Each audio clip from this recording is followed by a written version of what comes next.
Hey, welcome back to Midas Letter Live. My guest this segment is Andrew Kiguel. He is the CEO of HUT8 Mining Corp, trading on the TSX Venture under the symbol HUT. Andrew, welcome back. Thanks for having me back. Andrew, the crypto space has been very volatile, to say the least, but also quiet. And I'm hoping that you can give us some reason to be excited about it. Sure.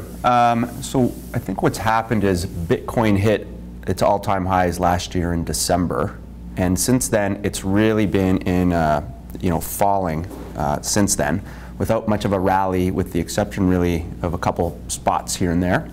We're in one of those rallies now, and so I think a lot of the what happened in December last year is it was almost this super evangelicalism that was occurring around cryptocurrencies and Bitcoin going to $100,000 and the promises that were being told to people. I think reality has come back, and people sort of, some of the air got taken out of the balloon here, which I think is a good thing for the market as a whole, and in terms of what we're doing. So, do you think that the technical issues that seem to be dominating headlines around various cryptocurrencies are a contributing factor to the reticence in the broader public to uptake cryptocurrencies? Because from my perspective, I get a little bit more nervous each time I hear of another fork in a Bitcoin, for example, or I hear of a dispute among the, sort of the guardians of the code in Ethereum, and there's all these emerging sort of conflicts that really tend to undermine my ability, at least personally, to develop confidence that this thing is going to move forward, at least not after a very long sort of period of this necessary conflict. Right, so HUT8, we only focus on Bitcoin, and it's for a lot of the reasons that you just said, is that there is some additional volatility and uncertainty with some of the other altcoins. So we stick to Bitcoin, and the reason that HUT8 was created was precisely for investors like you who say, you know what, I don't want to go out there and create an online wallet and send pictures of my passport out and my employer information and my bank information. HUT8 provides you with that exposure to Bitcoin, if you want as part of that for your portfolio, that you can put it into your normal account, buy it through your broker, you can put it into your RSP, your TFSA, you get that exposure. And currently we are about 84% correlated to the price of Bitcoin. So, and going back to my original visit here, all of the fundamentals behind Bitcoin still remain. If anything, we're a lot more optimistic about the direction of where Bitcoin will be going. I think what's happening here is a natural progression. It is going to be cyclical. Right. But long term, we're still highly, highly, highly excited about what we see coming. Sure. Looking at your share price performance since you were here last, it's more or less held its value. Yep. Even while Bitcoin has been a lot more volatile. So what is it about your business model that makes it able to perform so much more absent volatility, even when it's based on something so much more volatile? So I think the partnership with Bitfury is key. They provide us with the technology and the know-how to run our operations, and so that's a lot of the things that other startup companies in the space have to deal with, is a lot of trial and error and trying to figure out how to use the equipment. We've completely cut that out. We have a turnkey solution that we employ with Bitfury. Bitfury is our largest shareholder with 45%. And so they are aligned perfectly with us. We get the latest technology, it arrives on time, and it operates extremely well. The other thing that we've done is, since I saw you last, we were building out a project in Medicine Hat, Alberta for 48 megawatts. That's a 350% increase in the size of our operations. And we accomplished that in mid-July, 2 months ahead of schedule, and that is now up and running and operating. We've also reported a few quarters so people can say, hey, this is a real company. For the first 6 months of this year, we did $11.5 million of EBITDA. That excludes the 350% increase, which will only be seen in our third quarter because those operations only came in July. So I think we have been a lot more resilient than some of the other people out there. And I think also our capital structure is very clean. We have just under 83 million shares outstanding. There's almost no dilutive instruments. What that is, it's almost like Bitcoin. We keep the stock scarce. We're really minded in terms of doing things that are only accretive and limiting any dilution to investors. Because when the price of Bitcoin goes up, we believe that the increase in the value of HUT8 will actually grow higher than the appreciation that you see in Bitcoin. So there'd be an exponential effect kind of thing. We hope so. That's the plan. That's interesting.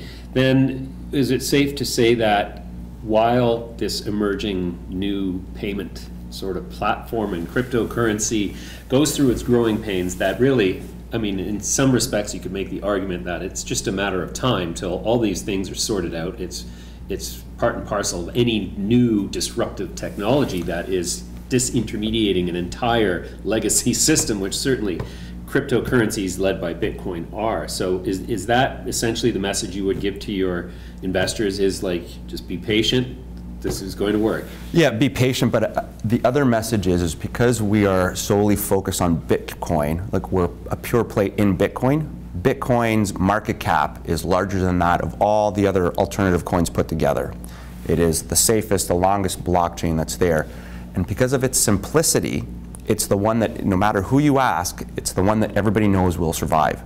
And so again, as an investor, you get that exposure to what is really the gold standard in crypto without having to take the risks of what may or may not happen with all those altcoins. So then, within the Bitcoin sort of universe, we're now at 4 different existing hard forked variations on Bitcoin. Is that correct? Yep, that sounds right. And so, in terms of, like, for an outsider who's not really well versed in the land of cryptocurrency or the nuances of the technology underlying it, what are the fundamental differences between these, and can they coexist together? So they can coexist, and there is some different views on this. But essentially, Bitcoin, which is the original one, is still the largest, and the other forks are considered altcoins. The largest one is called Bitcoin Cash, which you may have seen out there. And the main difference is that within Bitcoin, the blocks, which are done every 10 minutes, contain a certain amount of information, and the efficiency that's there needs to be improved. Okay. Bitcoin Cash stores everything, so even if you're buying a cup of coffee, but we've seen that Bitcoin Cash and some of the other forks have really just gone nowhere. Bitcoin Cash probably the most, but nonetheless, it's been the original Bitcoin algorithm that has survived and is the one that dominates the market. Okay, so is it correct, or is it not the best way to think about it? Like, I look at a hard fork and this new range of Bitcoin, and so am I to look at that and say, well, that constitutes dilution in the entire Bitcoin value proposition, or are these actually just a completely new sort of cryptocurrencies in and of themselves? Completely new. I mean, when you own a Bitcoin and there is a hard fork, you get a piece of that new altcoin, but they're completely new. They have their own rules. So the Bitcoin algorithm is still 21 million Bitcoin to keep it scarce. It's that anti-inflationary pressure. It's still that original one that is the largest, the one that's never been hacked. So that's the one we focus in on. We do not focus on or mine any of the other Bitcoin forks or any of the other altcoins. Tell me again, how do you arrive at your cost per coin produced? Sure. So we have a deal. So on our website, you can actually see a breakdown of this if you go to hut8mining.com and look at our presentation. But essentially, we have a fixed cost per month. So our cost base is very predictable. We can break down. So about 75% of our cost is electricity, which is why the transaction, the deal that we have with Medicine Hat, a 10-year deal, is highly attractive, and I've never seen any other company in Canada announce anything like that. We know what our other fixed costs are, our overhead. So essentially, that's our cost of mining. We basically just divide that by the number of coins that we mine in a month, a week, or a quarter. So for the last quarter, our cost per Bitcoin in USD was about $2,700 versus a current trading price of about $7,300 today. In Q1, it was a little bit lower, but as the difficulty goes up, our price will also go up. And the average for the first 6 months of this year was about $2,300 US per coin.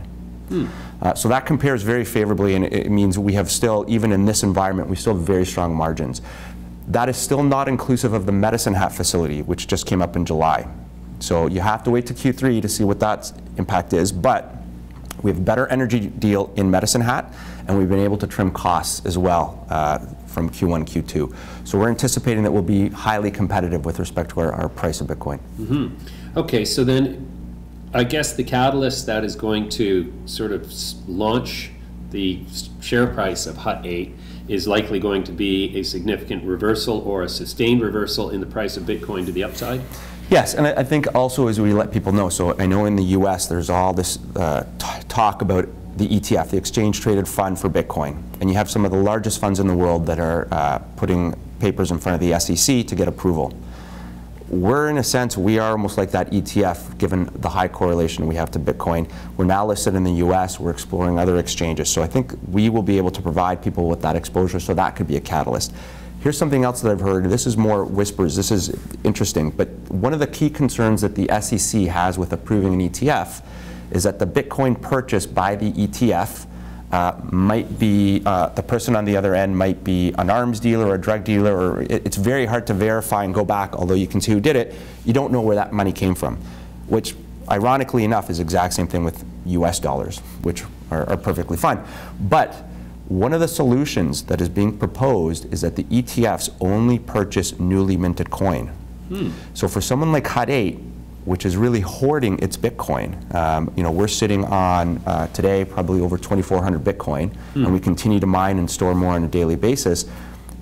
We believe if the SEC comes in and says you have to buy newly minted coins, with HUT8 as a publicly listed North American company that has a whole whack of these newly minted coin, that we'll be able to command a premium if we were to sell those. And the coin that we're mining will be more valuable than that which is just trading in the market.